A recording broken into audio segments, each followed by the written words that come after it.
But today I would like to speak to you about very important point as we are reflecting about the holiness and relationships. So today we are going to reflect about how to overcome wrong relationship. So in order to discuss and reflect about how to overcome wrong relationship, we should know which is wrong relationship. For many people today, they don't identify which is wrong or which is right, because for them everything is right. Everything is all right. Everything is okay for them, provided nobody judge them. So this is a wrong understanding. The Word of God judges us. So Word of God has all the right and duty to judge, because Bible says very clearly it is His Word that judges us. Praise the Lord. Thank you, Father. Thank you, Holy Spirit. Abba, Father, we love you. We praise you. We worship you. Thank you, Father. We read Gospel of John chapter 12, verse 48. Chapter 12, verse 48. We read like this. The one who rejects me and does not receive my word has a judge. On the last day, the word that I have spoken will serve as judge. So anyone who say, don't judge me, I don't want judgment, I don't want anyone to judge me, they say, in fact, I don't want word of God. They are denying the judge. So as per Christians, those who believe in Christianity, those who follow Jesus Christ, the word of God is judge. As a priest, I'm not supposed to judge anyone, but I can proclaim the word that judges you. I can proclaim the word that judges me. I can proclaim, I have to proclaim, because that's my primary duty as a priest, to preach the gospel and to celebrate Holy Eucharist, to forgive the sins and to heal the sick. This is the duty of a priest. Therefore, it is also my duty to preach the word that may judge you. Please don't feel offended about it, because that is our duty. Praise the Lord. So what word may judge us. It may, so that is why Jesus said, my word will bring fire inside. It may pierce. The word of God is double-edged sword. It pierces inside of you. Therefore we need to understand, when we hear certain truths, we may be shocked. Maybe for the first time someone is telling you this. So don't get shocked, because this is all based on word of God, whatever that we preach. Praise the Lord. So my dear brothers and sisters, when we speak about how to keep a holy relationship, and how do we know which are the wrong relationship, how to overcome the wrong relationship, we need to look into the Bible and should have the mind of Christ. So when we read the Bible and go through the Bible passages, we know what is the mind of Christ. We have so many relationships today. One is the most important holy relationship, marriage. The marriage between husband and wife, a man and woman. Only these are considered as marriage. And marriage becomes valid only when it is done in front of the altar. When a priest celebrates it, blesses you, unites you. Then it becomes a sacrament. In the sacrament, you receive the grace of marriage. Grace of marriage. We will discuss about this importance of sanctity of marriage another day, but this is how the marriage relationship. In marriage, a husband tells a wife, I give my body and myself totally to you. Wife tells the husband, I give myself, my body and myself totally to you. And they become one. That is called marriage. So what about premarital relationship? There are people who are entering into relationship, friendship, premarital relationship, even physical relationship. What does it mean?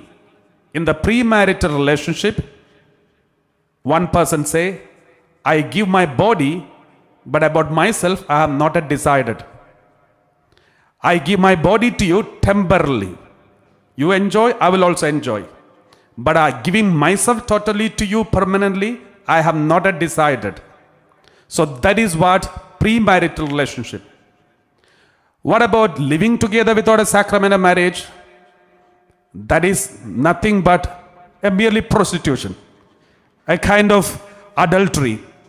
because I don't want to give myself totally to you. I don't want any responsibility on you.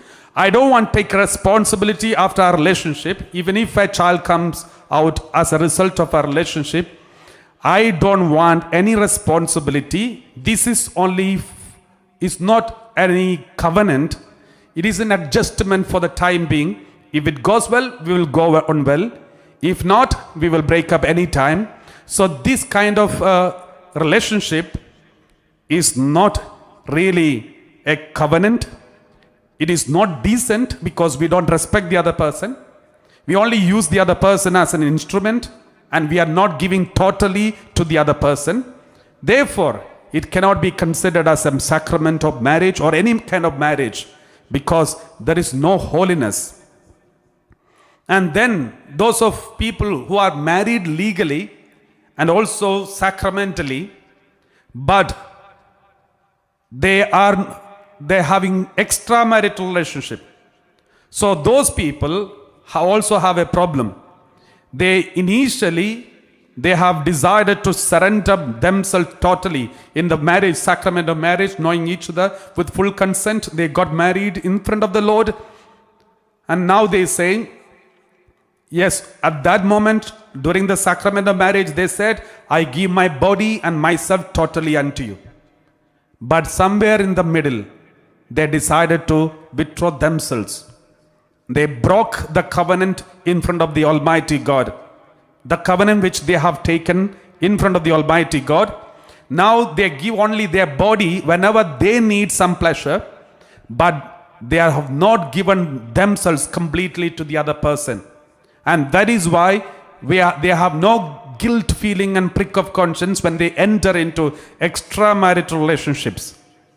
So these are the things that we need to understand, first of all, as an introduction to this.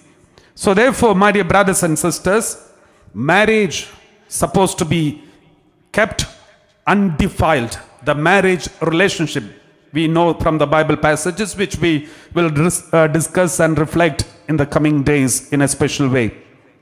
Now, there are many husbands and wives. They are married in a proper way. But because this world has become so defiled, and this world has become so much into the sinful attitude, the worldly pleasures are so much and temptations are so much, there are no self-giving, total surrender to each other is not taking place in many husband-wife relationship. I remember one lady came and complained. She said, Father, my husband has got lots of time for my body, but he has no time for me. My husband has got lots of time for my body, but he has no time for me. What does it mean? The husband is only interested in her body to enjoy the pleasure of it, but he has no time to spend with her. No time to go out, no time to speak, no time to express the love of the loving conversation, no time to know each other, because he is interested only in the body, not interested in her. Therefore, this woman is feeling empty. Though she has a husband, she feels emptiness inside, and she said, Father, he has lots of time for my body, but he has no time for me.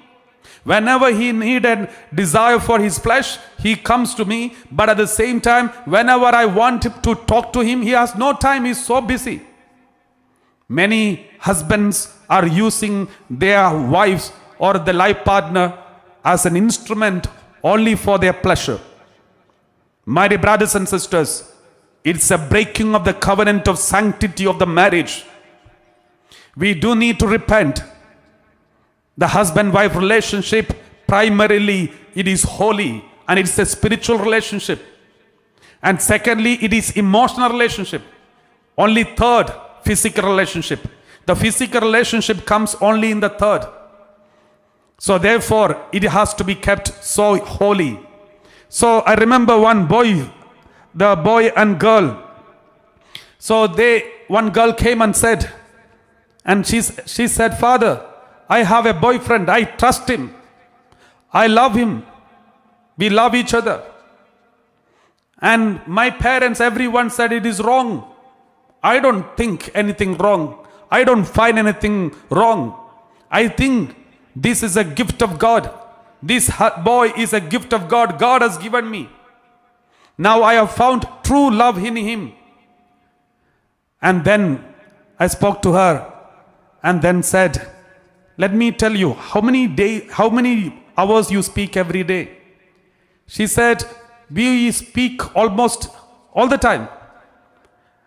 Do you go physically and speak?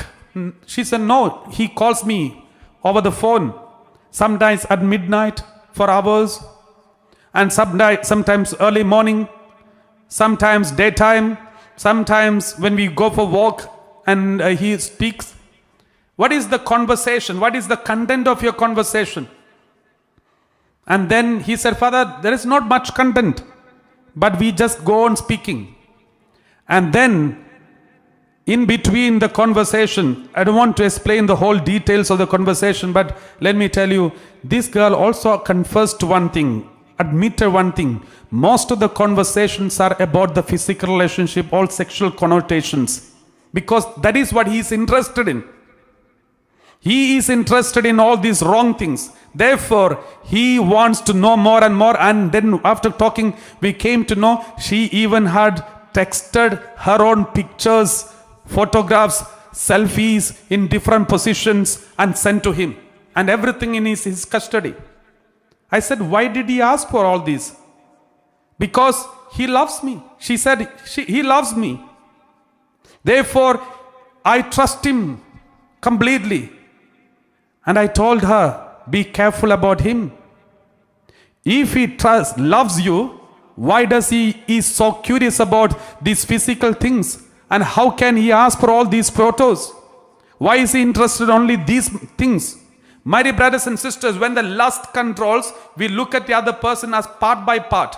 But when love controls, you look at the other person as a whole. Why people are interested in knowing the part by part and start evaluating each one's body parts? Do you think the other person only an instrument of your pleasure to evaluate and look at the other person as part by part? It's a clear sign of lust. If God also looks at part by part. My dear brothers and sisters, this is something that we need to be very careful about. If the other person is not able to respect our body and accept us as a whole, that means there is something wrong. If that person loves you, he will protect you. If that boy loves you, he will always protect you, your dignity, your identity, your body, your holiness, and he will always respect you as a person, not as a commodity in the marketplace. Therefore, it's a wrong relationship. This is not good, holy relationship, but this is only lust relationship. He is not interested in you, he is interested in your body. My dear brothers and sisters, we have to be very careful about every relationship. One day, one girl, she's only 12 years old. And she said, Father, can I have a boyfriend? She's only 12, she wants a boyfriend. What is your opinion about boyfriend and girlfriend? She just only 12. And then I said, why do you need a boyfriend? Why do you need a girlfriend? But you can have friends who happens to be boys. You can have friends who happen to be girls. But when you pick out of thousands, you pick one as this is my boyfriend, this is dangerous. This is not healthy, especially when you are only 12. Because we are feeding the lust. What you feed, that will grow inside. Every human being has got love and lust. In the childhood, as a small child, we are supposed to feed our love, not lust. So we should have a healthy relationship with everyone. We have so many friends who happen to be girls, so many friends who happen to be boys. There is nothing wrong, but exclusively one person and reject everyone else, and you talk only to one person, even from your childhood, just only 12 years old, this is not healthy. You are feeding your lust.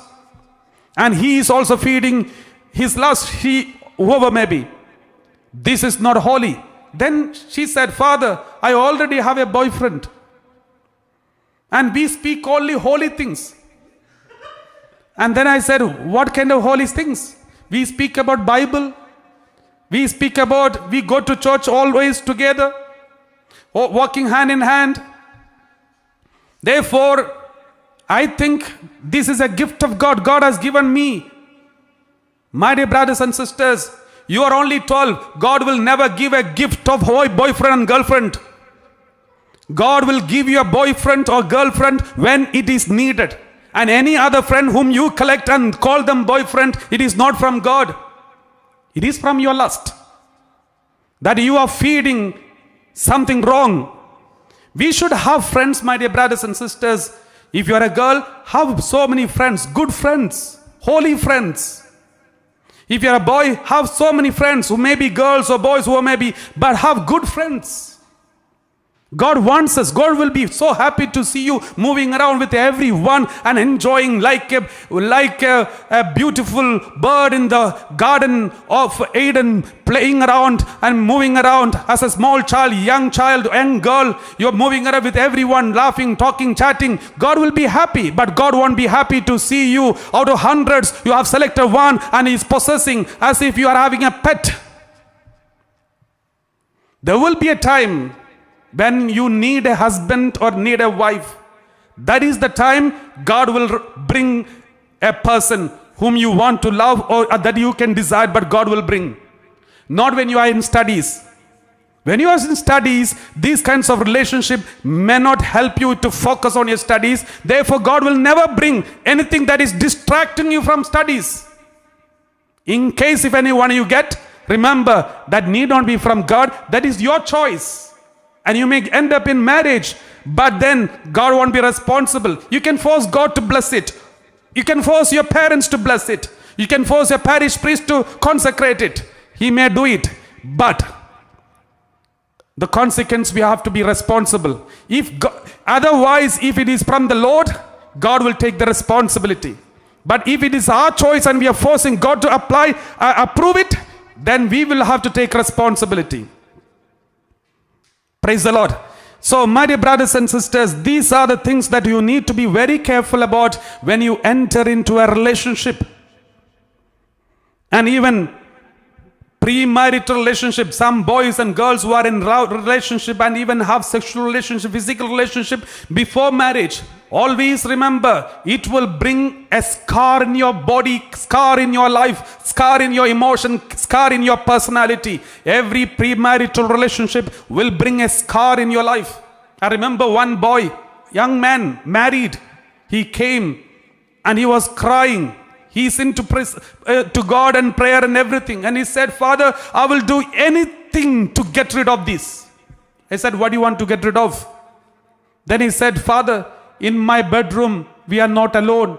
I said, who else is there?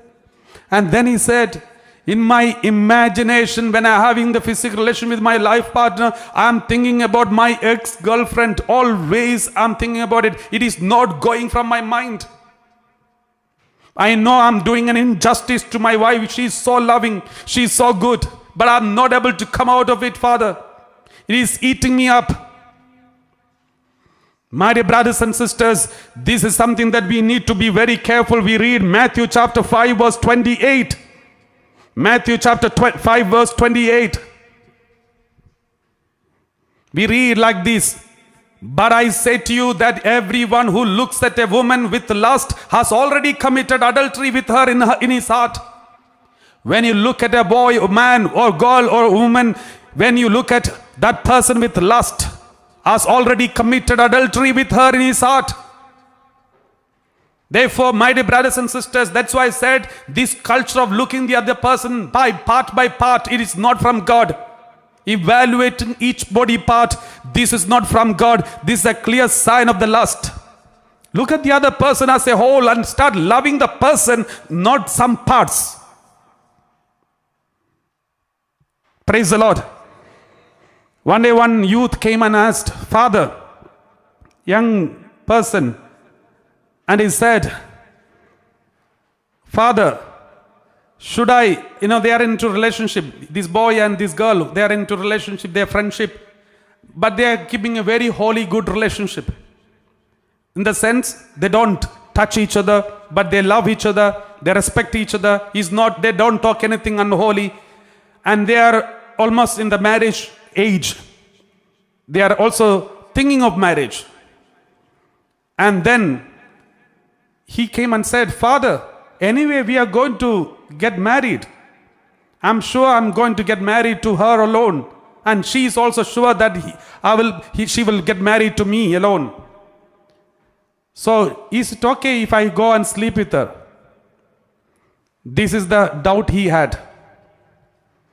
Then I told him, my dear friend, if you are meant to be with that girl, if you are meant to be with that girl, and if God is going to bless you to be in marriage, why are you in a hurry?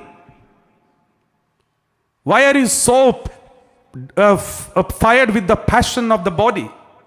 Wait, be patient. Once you're married, you can give your rest of your life completely for her.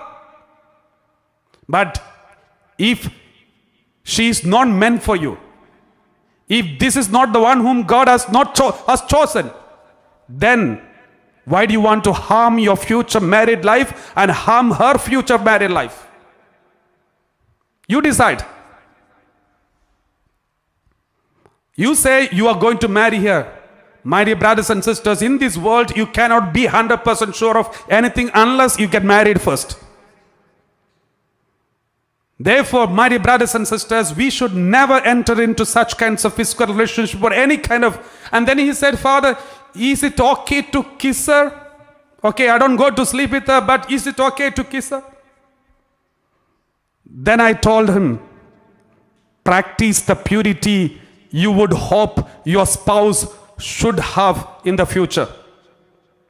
Practice the purity. For example, once you marry, suppose you married another girl, and you marry, and at the end, on the first day of the marriage, she says, my dear, I had an ex-boyfriend. He used to frequently kiss me. Is that okay for you? Will you be so happy to hear that? Will you tell, oh, you are an expert in this, so now I'm happy? My dear brothers and sisters, no human being, no man who once has got a dignity will be happy about it.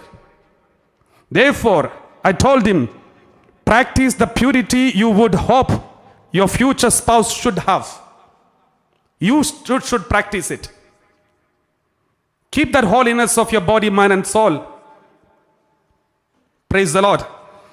Praise the Lord. Thank you, Father.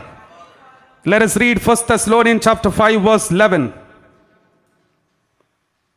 1 Thessalonians chapter 5 verse 11 we read, therefore, encourage one another and build up each other as indeed you are doing.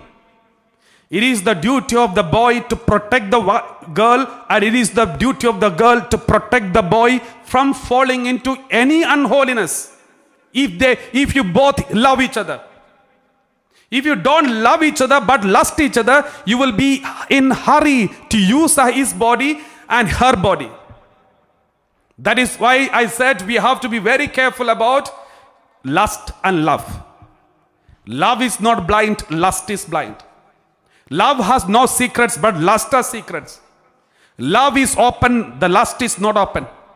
Love, your husband, your parents and everyone will be happy to know, and you will not be embarrassed in front of them. But lust, you will be embarrassed in front of everyone.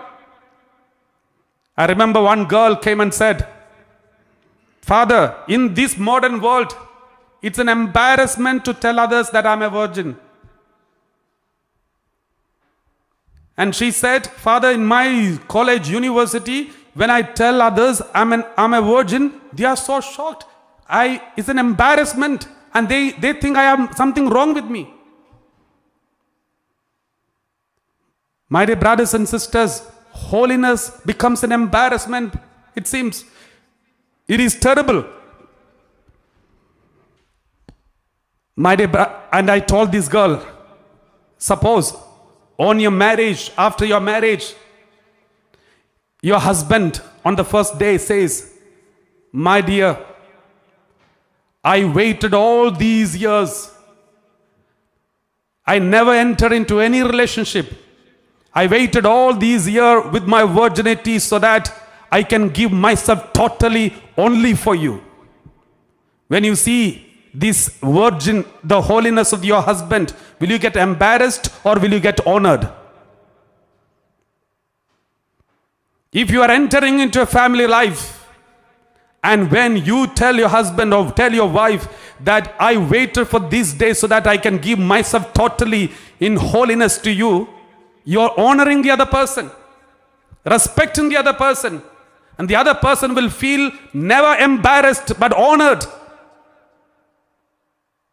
It is better to be embarrassed here today among your friends so that one day when you have a future life, you will be respected and you will be respecting someone else and honoring. That honor will remain forever. Let us read John 15:13. John 15:13. We read like this. No one has greater love than this, to lay down one's life for one's friends. So there is no greater love. Sacrifice your desires of your flesh. Keep your body holy. If at all, if you give you in the marriage, if you get into marriage, give your husband your whole body and holiness and everything. That is the real love. That is how you convey, you give yourself and give your real love. That is holiness. That is something honorable. Only a good human beings can do that, my dear brothers and sisters. Those who are like cats and dogs will not be able to do it because they don't have self-control. We are not like cats and dogs. We are children of God. God gave a special gift called self-control, which may not be there for animals. Animals behave according to instincts. They don't know who is my husband, who is my wife. Have you seen any dog coming and introducing his mother-in-law? They will never, because they don't know who is mother-in-law, who is father-in-law, who is my daughter, who is my sister. They will have physical relationship as they want according to their season. They don't keep the holiness and sanctity of their relationship. But we human beings are not like cats and dogs. We are human beings, children of God. We are given the self-control. We know who is our husband, who is wife, who is sister, who is daughter, every detail. And we have our own, the way we deal with the different love for each and every person. Because this is a special gift only given to human beings. The Spirit of God is in us. Many people today have become like cats and dogs. Lost the dignity as a human being because Spirit of God is already gone from them, because they have desecrated their body in every kind of unholy relationship.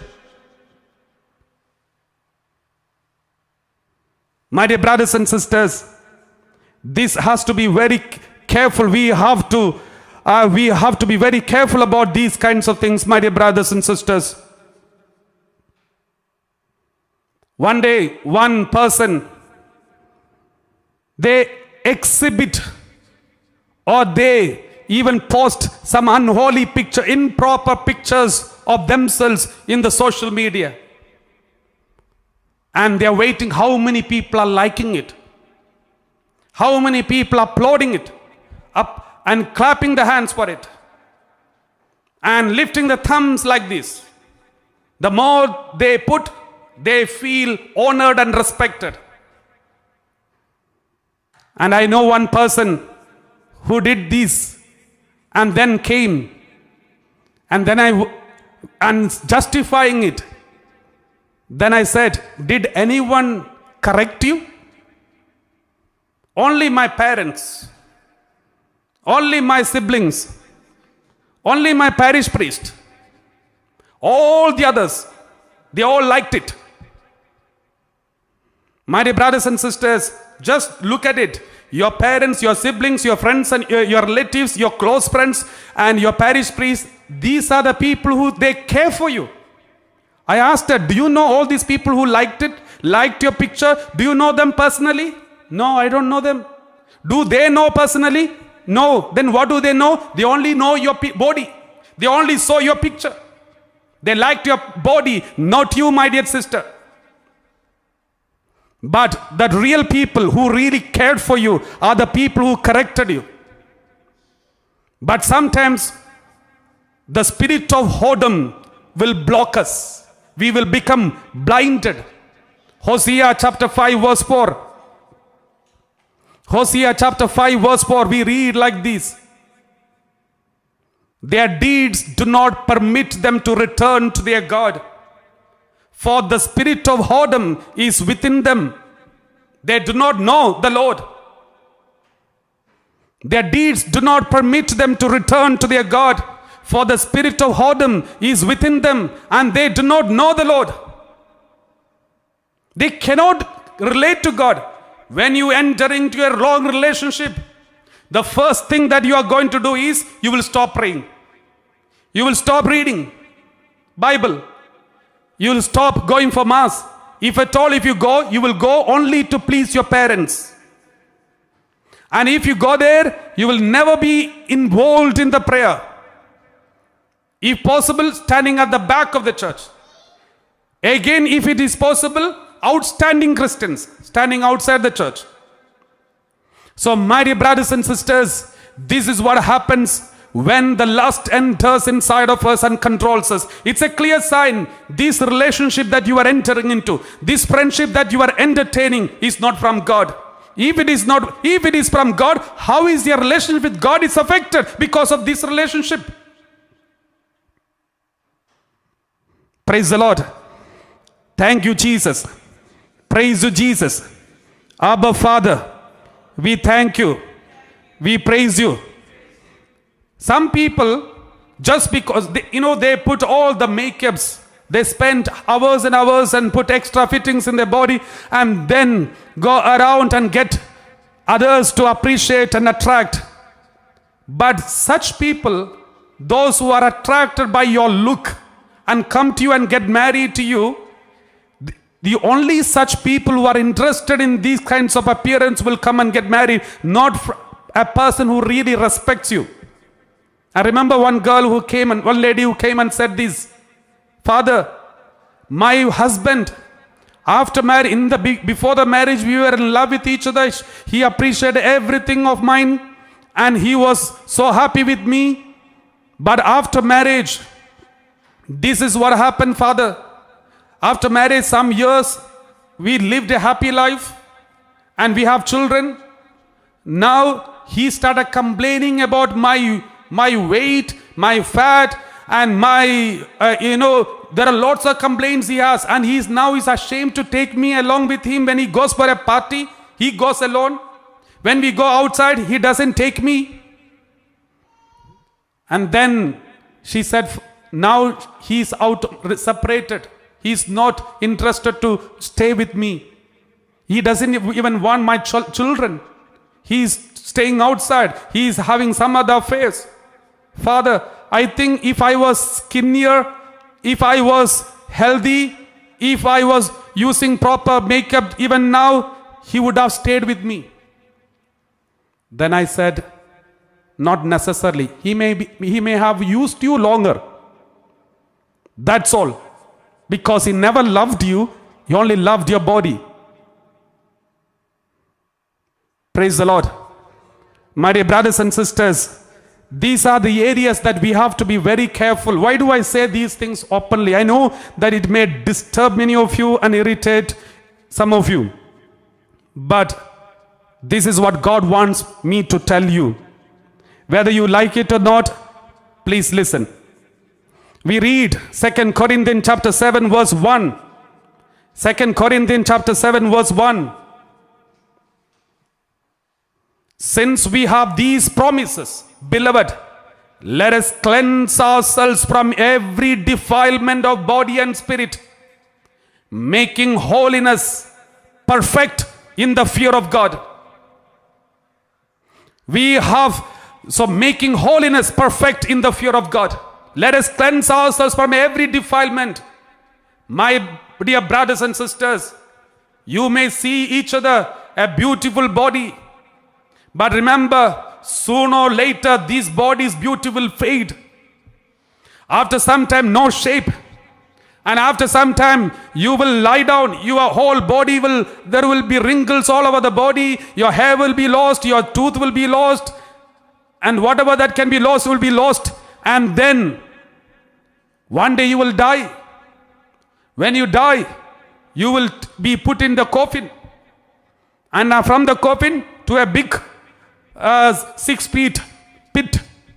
And then, your body will become a dinner for the worms.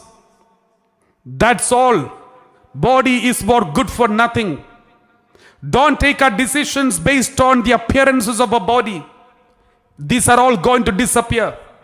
These are all going to perish. Let us look at the spirit. You know, in every married relationship, the first relationship is spirit to spirit relationship. Second is emotion to emotion relationship. Third is body to body relationship. When Adam saw Eve, who brought Eve to Adam? God brought them. Therefore, the first one was a divine bringing, divine relationship. God brought Eve and Adam together. And God's presence made it spiritual union. Later, as soon as he saw her, he said, "This is my flesh of my flesh, my body of my body, liver of my liver." So the first romantic song, he became emotional, romantic. So this emotional love union. First is spiritual union, second emotional union, and then the physical union comes. Therefore, always remember, in every relationship, it should be spiritual. It should start spiritual. The spirit to spirit relationship is very important. In every marriage relationship, even after marriage, this spiritual union will help you. We will reflect about this in these coming days. Let's 1 Peter chapter 1 verse 15 and 16. We read like this. 1 Peter chapter 1 verse 15 and 16. Instead, as he who called you is holy, be holy yourselves in all your conduct. The Lord says, the one who called you is holy. All the girls and boys who listen to me, the one who called you is holy. Therefore, be holy in all your conduct with your friends, the boys who are girls or whoever may be. In every contact, be holy. Anyone who say the holiness is an embarrassment, they are coming from the evil one. Do not entertain them. Because the Lord says, it is written, you shall be holy because I am holy. God says, Hebrew chapter 12 verse 14. Hebrew chapter 12 verse 14, we read like this. Pursue peace with everyone and the holiness without which no one will see the Lord. Pursue peace with everyone and the holiness without which no one will see the Lord. Without holiness, no one can see God. That's why many people abandon God. They can't see God because they are not holy.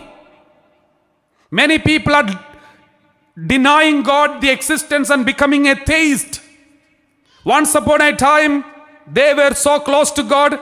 They were leading the worship and prayer and leading the many things. But now they have become atheist, not believing in God because they lost holiness somewhere in this course of time. The moment you lose the holiness, the next moment, it is impossible for you to see God and experience God.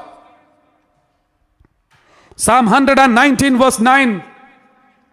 119 verse 9, we read like this. How can young people keep their way pure? How can young people keep their way pure? By guarding it according to your word. By guarding it according to your word. 2 Timothy chapter 1 verse 9. God will give you the grace to keep holiness. Holiness is not possible if God is not there. Anyone who is not in relationship with God cannot have a good relationship with anyone on this earth. Who saved us and called us with a holy calling, not according to our works, but according to his own purpose and grace, This grace was given to us in Christ Jesus before the ages began, so that we may be able to be holy. This grace is given to us. We read like this, Psalm 139 verse 23. Let us all pray together this prayer, this word of God. Every one of us. 139 verse 23 and 24. 23 and 24. Search me, O God. Repeat after me. Search me, O God, and know my heart. Test me and know my thoughts. See if there is any wicked way in me, and lead me in the way everlasting. Search me, O God, and know my heart. Test me and know my thoughts. See if there is any wicked way in me, and lead me in the way everlasting. Praise the Lord. Praise the Lord. In every relationship, before you enter into relationship, ask God, God, is it the one whom I have to be into relationship? Am I in the right path? Am I doing according to your plan? Philippians chapter 2 verse 5. Philippians chapter 2 verse 5. Philippians chapter 2 verse 5. We read, let the same mind be in you that was in Christ Jesus. Jesus was full of holiness in every relationship. He had so many girls who are his friends. No girlfriends, but girls who are his friends. He had so many people with whom he lived. But nobody, not even his enemies, questioned his integrity, his holiness. He was unquestionable with regard to his relationship with women, even in front of his enemies. At the moment of his death, nobody questioned about his holiness. Everyone questioned about wrong teaching. That's all. They were shocked because Jesus is preaching something differently. That's all. But nobody, not even his enemies, questioned his holiness. He was unquestionable, though there are prostitutes who are friends of Jesus. He was moving among the prostitutes and many other women and many other people, but he was unquestionable. Let the same mind be in you that was in Christ Jesus. My dear brothers and sisters, in every relationship, when you have friends who are girls, friends who are boys, and you talk, chat and many things, remember Ephesians chapter 5 verse 3. Ephesians chapter 5 verse 3. But fornication and impurity of any kind or greed must not even be mentioned among you, as is proper among saints. Nothing of unholiness should be mentioned even among you. Don't even talk about anything of unholy. Praise the Lord. Romans chapter 12 verse 1. Romans chapter 12 verse 1, we read like this. I appeal to you therefore, brothers and sisters, by the mercies of God, to present your bodies as a living sacrifice. It may not be so easy for you to keep the holiness of your body, mind and soul, your virginity, your holiness. It may not be so easy, but if you keep it, it is a living sacrifice.